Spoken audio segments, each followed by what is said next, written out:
Aujourd'hui, nous sommes avec Madeleine pour un épisode un peu spécial à la mairie de Saint-Viaud. Madeleine a connu la Seconde Guerre mondiale et la poche. Elle évoque avec nous ses souvenirs d'enfant dans une époque troublée. Elle est présente aujourd'hui avec son neveu Michel. Bonne écoute à tous!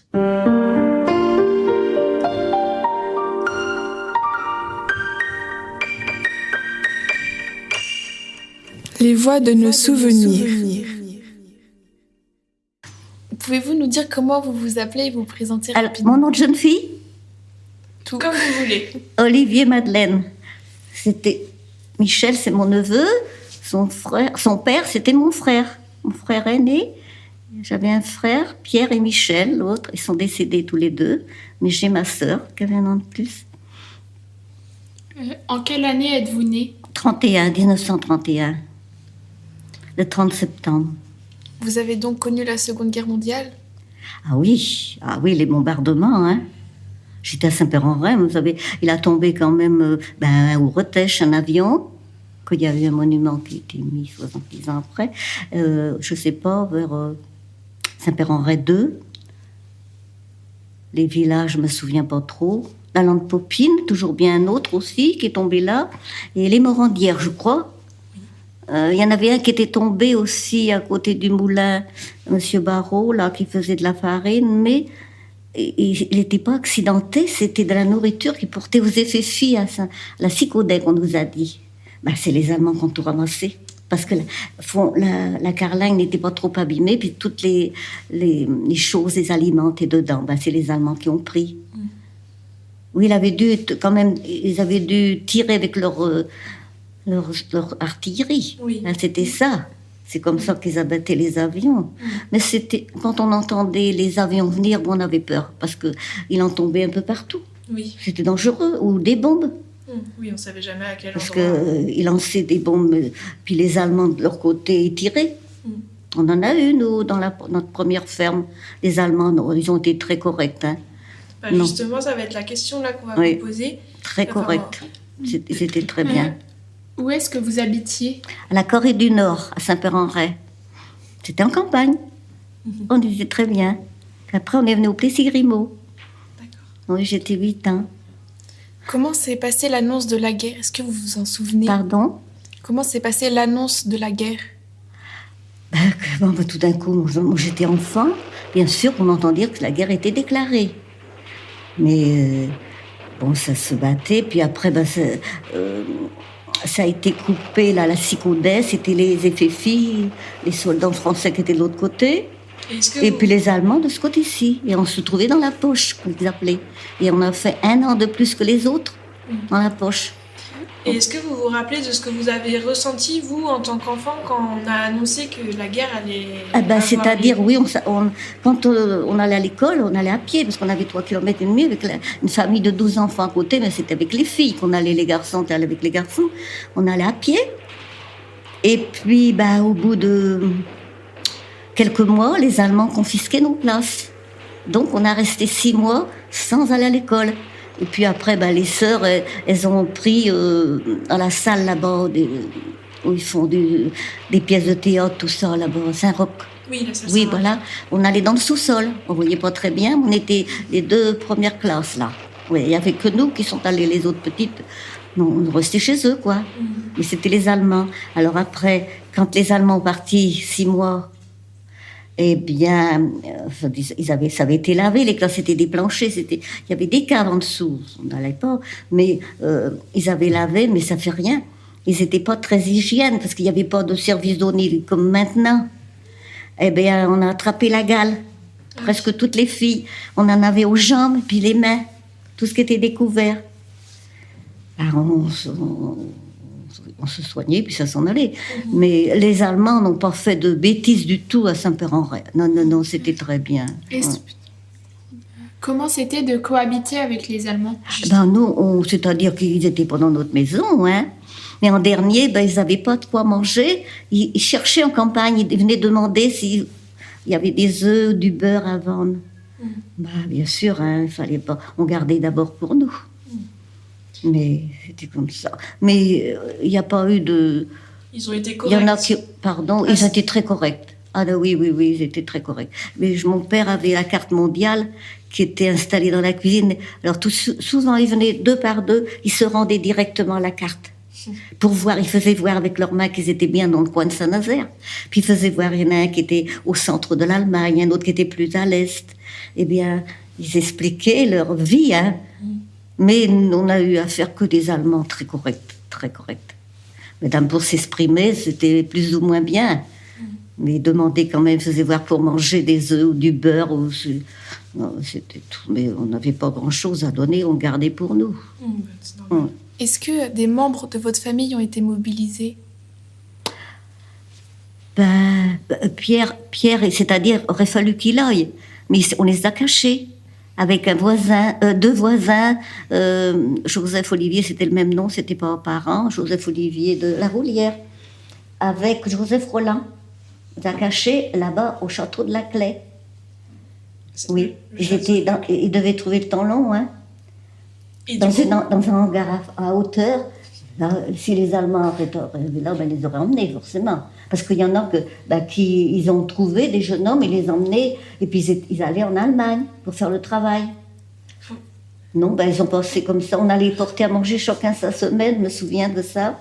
J'allais avec ma sœur. Madame, il faut juste parler dans le micro. Et puis, il fallait bien qu'ils mangent, pardon. Il faut juste parler dans le micro. Ah, oh là là, mon Dieu, je vais être enregistrée ou non? Oui, si vous êtes enregistrée. Donc, voilà.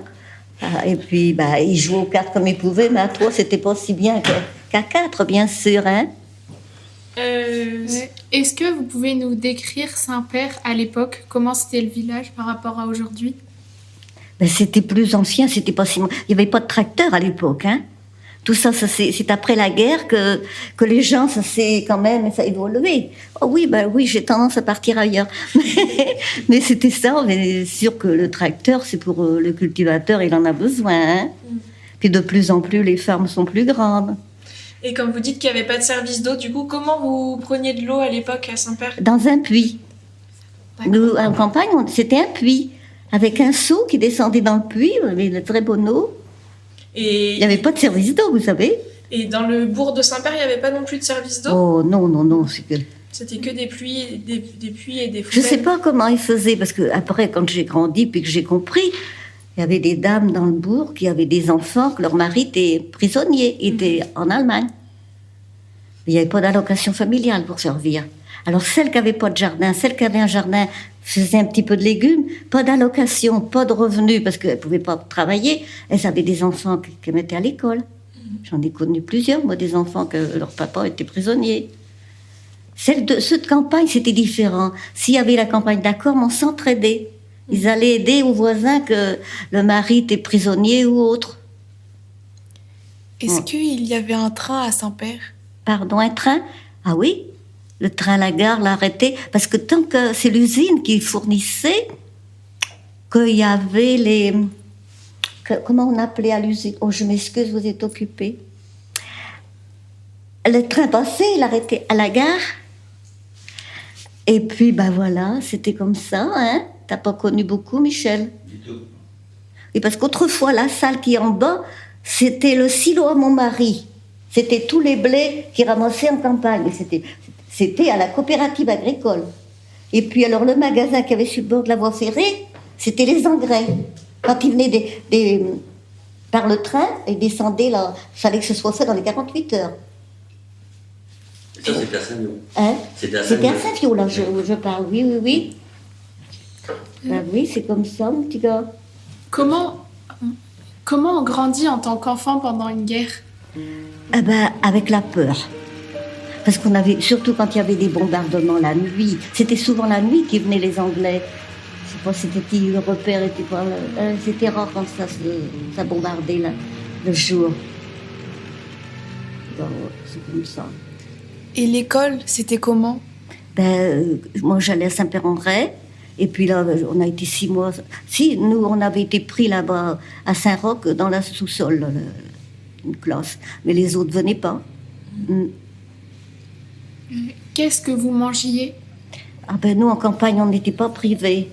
Parce qu'on élevait des cochons, des porcs et tout ça. Et puis, on entrait l'hiver, on faisait des boudins, des saucisses. On n'était pas privés de rien.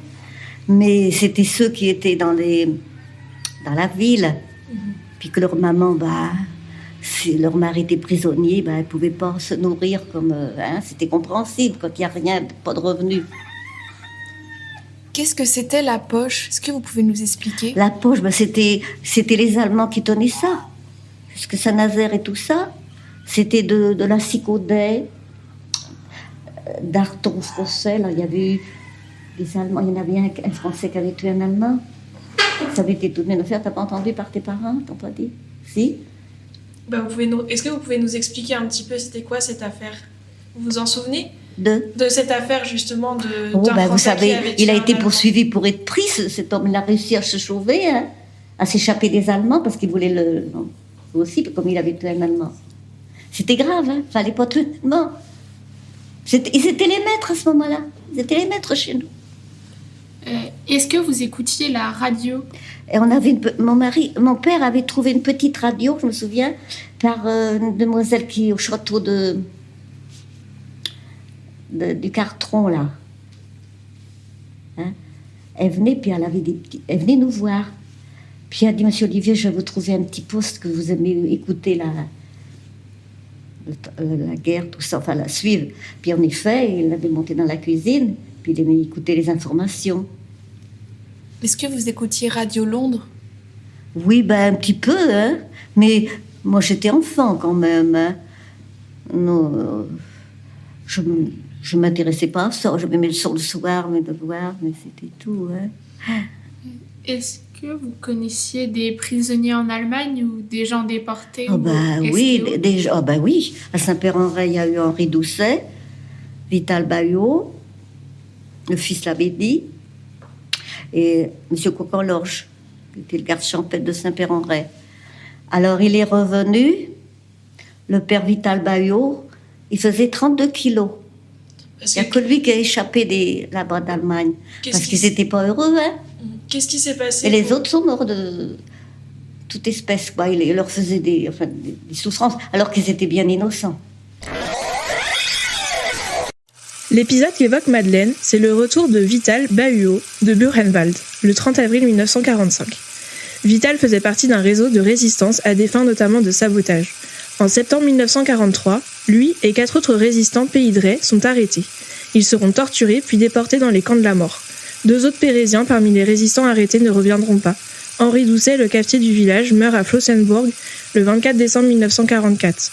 Pierre Cocan-Lorge, le garde champêtre, meurt lui à Dora le 5 avril 1944. Si vous voulez en savoir plus, une plaque réalisée dans le cadre des Chemins de la Mémoire 3945 leur est dédiée, place de la Mairie, à Saint-Père-en-Retz. Qu'est-ce qui s'est passé pour eux, vous savez? C'est-à-dire la moindre petite... C'est ce qui s'est passé. On nous avait raconté, le père Vital, parce que papa connaissait bien. Il tenait un café, et puis Madame Bayot une épicerie. Et puis alors les copains, Monsieur Cocan-Lorge qui était garde champêtre, et puis Henri Doucet, ils avaient un hôtel, mais enfin c'était des cartouches, tout ça, il ne fallait pas donner aux Allemands, ils ne voulaient pas donner. Ils ont dit, tu vas venir avec nous, Vital. Ils étaient dans tous les deux, le père Doucet, qu'on nous a raconté, et puis Cocan-Lorge. Mais tu viens avec nous, on va mettre ça, cacher ça dans un jardin, leurs cartouches. Ben oui, mais ils ne faisaient pas nuit. Puis ils ont été vus, puis soi-disant qu'ils ont été vendus. Qu'est-ce qui s'est passé? Les Allemands sont venus les chercher. Et puis le père Bayot était à servir, à aider. Ça marchait bien leur café. Où elle est la poste maintenant? C'était le café, l'épicerie. Ben oui, mais le père Henri Doucet est mort. Monsieur Cocan-Lorge aussi. Et puis le père Vital, il faisait 32 kilos. Alors, papa, qui connaissait très bien, il demande des nouvelles. On avait su que lui, il était revenu. Pas longtemps après que la guerre s'est terminée. Ils avaient renvoyé ces gens-là qui étaient dans des camps. Il faisait 32 kilos. Il ne l'a pas reconnu, papa. Mais lui, il avait connaissance. Père Vital. Eh bien, il l'avait habillé, Madame Bayot l'avait habillé dans le costume de Vital, son gars, qui avait 13-14 ans, puis nageait dedans. Mais c'était bien refait, hein, parce que quelques années après, il avait pris un bureau de tabac, ils avaient changé de maison. Mais il ne parlait jamais de sa souffrance.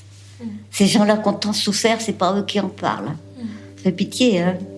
Ça a dû être choquant pour vous de le voir revenir. Ben oui, parce comme ça. qu'on connaissait très bien, on était amis même avec eux. Ils avaient combien? 6 enfants. Il y avait Marie-Joseph, qui s'est mariée avec un boucher, Raymond qui était bonne sœur. Alors après, il y avait Vital, Et du coup, Janine. votre papa, il n'a pas été mobilisé pendant la Seconde Guerre Il mondiale. a été mais- pris 4 jours. Mais comme il avait 4 enfants, ben, ils l'ont renvoyé. D'accord. Ceux qu'on avait 3, ils les gardaient. Il n'y en avait pas assez les dernières années d'hommes. Il n'avait qu'à été tué beaucoup. Mais comme nous étions 4, il était revenu au bout de 4 jours. Et est-ce qu'il a fait la Première Guerre mondiale? Ah ben oui, 4 ans. C'est-à-dire il avait fait son régiment et la guerre s'est déclarée, terminée son régiment. Donc il n'est même pas trop revenu, soi-disant, chez lui. Et puis après, là-bas, la guerre, il était blessé. Il a été 6 mois, il a fait 7 nations, il en parlait. Hein. Et puis il était revenu après par bateau à Saint-Nazaire. Puis il a été 6 mois là. Il parlait de lui couper la jambe, vous allez voir les cicatrices qu'il avait, hein. Puis dans les épaules. Mais en dernier, quand il était en retraite, là, il était opéré gratuitement en tant que grand prisonnier, qui avait fait la guerre de 14-18. Est-ce que vous vous souvenez de la libération? Ah oui, ben oui, nous on avait droit quand même, ma soeur m'avait emmené, mais c'était beau. Fallait voir, on sentait les gens heureux à Saint-Père-en-Retz. Les rues étaient pleines de monde, contents enfin de libérer. Parce que on vivait avec la peur. Parce que il n'y a pas de semaine qu'il n'y avait pas des avions qui venaient bombarder. Et vous avez vu les Américains? Ils sont venus à Saint-Père, les Américains? Ah, ou je pas sais pas, moi je sais pas, je ne sortais pas, nous les jeunes. Hein. Non, même mon frère et ma sœur, on n'allait pas, on était occupés en campagne, on n'était pas très exigeants. Après la libération, est-ce que la vie a repris son cours à Saint-Père? Oui, très bien. Oui, on sentait les gens heureux parce qu'on n'avait pas la peur des bombardements. Chacun avait peur, hein, même qu'on ne faisait pas la guerre. Il y avait des civils qui ont eu quand même des accidents de bombardement. Et quel est votre souvenir le plus marquant de la Seconde Guerre mondiale? Nous, on n'a pas souffert quand même. Hein. Je raconte quand même l'avion qui avait tombé à la Lande Popine. Oh oui. Eh bien, il y avait le gendre à Lorraine de la Bossière-Pierre. Il avait des voiles, il y avait une main qui était accrochée dans un chêne qui pendait, mais il avait une belle chevalière. Et il a coupé le doigt pour prendre la chevalière parce qu'il avait toute son adresse dedans, son nom. Et quand la guerre est terminée, il a fait en sorte d'envoyer à la famille qu'ils l'ont remercié. C'est tout ce qu'ils avaient comme souvenir de leur fils. C'était triste à la guerre, vous savez. Puis il y en a qui étaient en couple, qui avaient des petits-enfants, des hommes qui étaient convoqués pour aller bombarder. Non, c'était pas chaud. Au Bretèche, là, on se souvient, on croyait que c'était tombé derrière, chez Sarrebourg, ça, c'était pas connu. Eh bien, et puis finalement, ça s'est traîné jusque là, comment dire, au Bretèche qu'on appelait. Hein. Je me souviens, Madeleine Maléco m'avait dit, j'avais 13 ans, là. On était encore, oui. Et il dit, tu viens avec moi? Alors j'ai demandé à maman, tu veux, je vais avec Madeleine Maléco, mais elle était plus vieille que moi, elle avait 5-6 ans. Je ne serais pas allée, moi, autrement. Hein.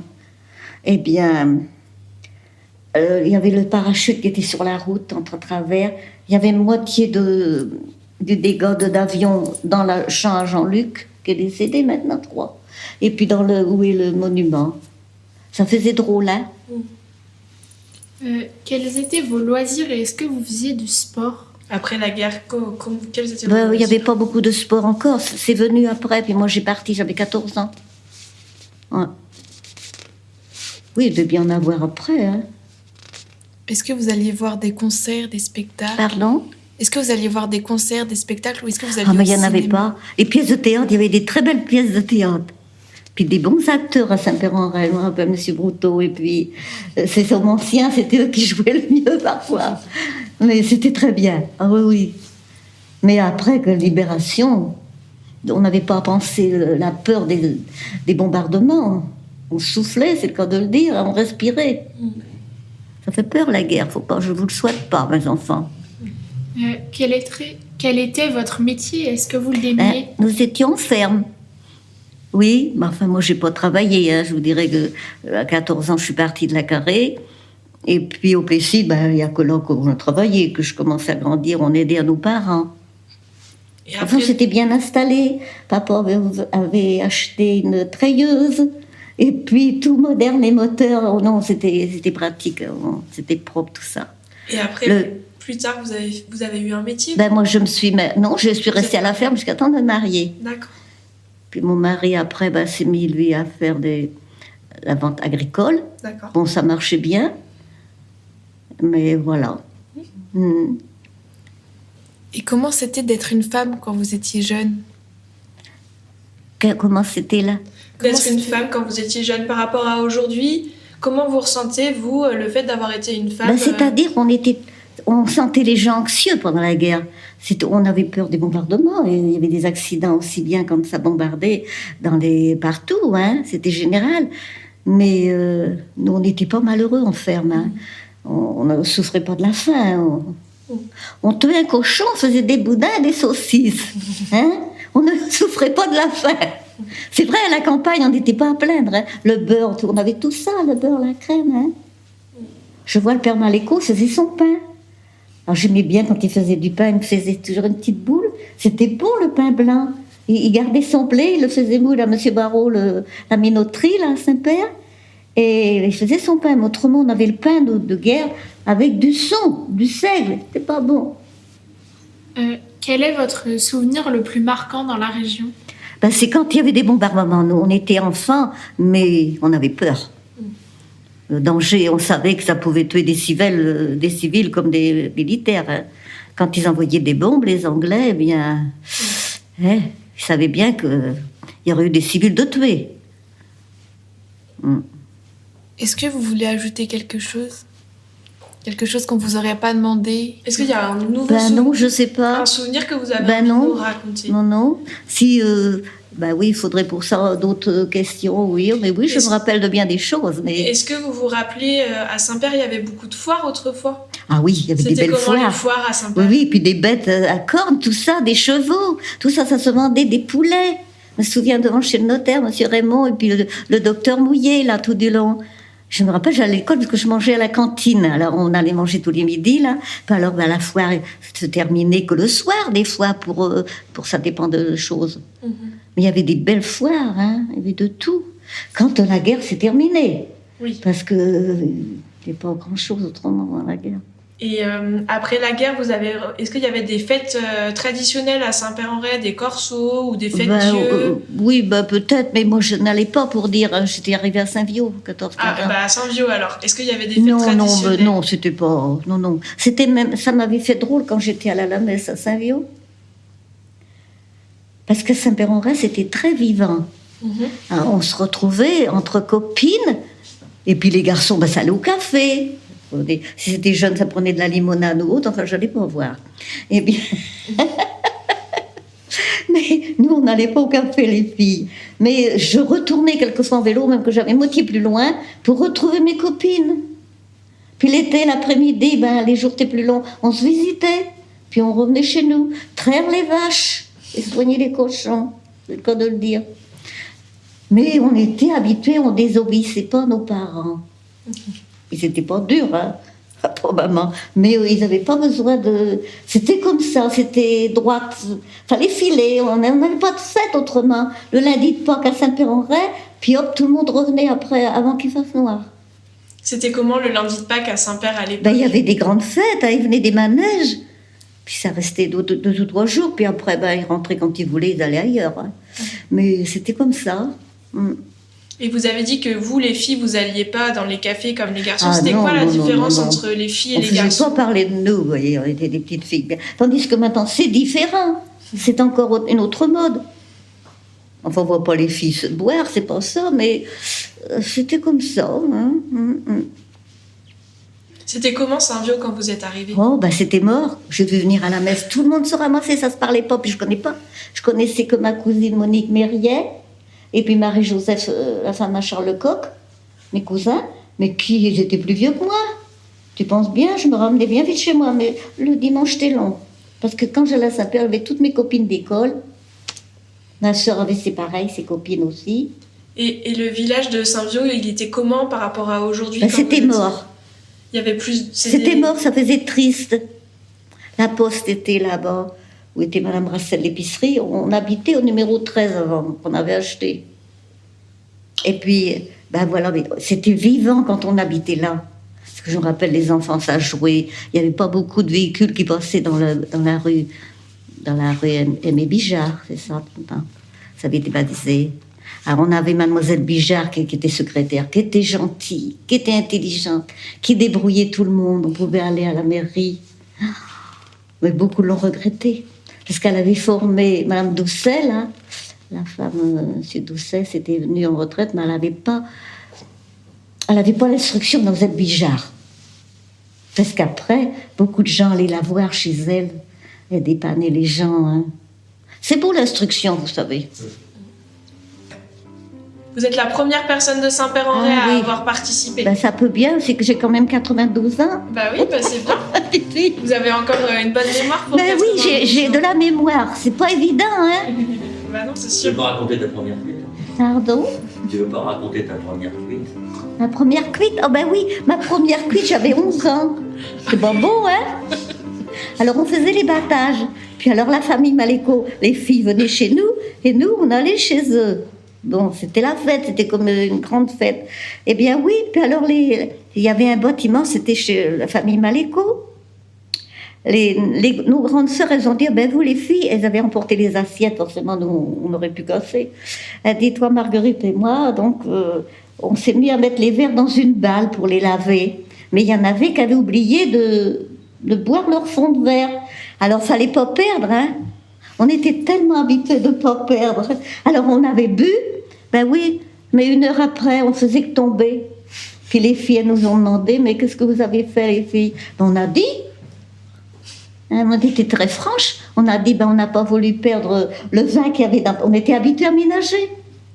Oh, c'est vrai, c'est vrai. Eh bien oui, mais on faisait que tomber en mangeant les prunes, Marguerite et moi. Puis elles nous ont couchés, alors si bien que ma sœur m'avait réveillée le soir, on dormait bien. Et puis elle m'a recouchée en arrivant, j'avais pas besoin de manger sans doute. Mais je suis rappelée de ça, parce que on faisait que tomber. On comprenait pas, mais elles ont dit, mais vous auriez pas vidé les verres là en mettant la balle? Ben si, on voulait pas perdre, on est tellement habitués de ménager. Eh ben merci, c'est une belle conclusion. Alors vous voyez, c'est la conclusion, c'est pas joli. Hein. Voilà. Ben, vous savez, c'est l'innocence qui parle. C'est marrant.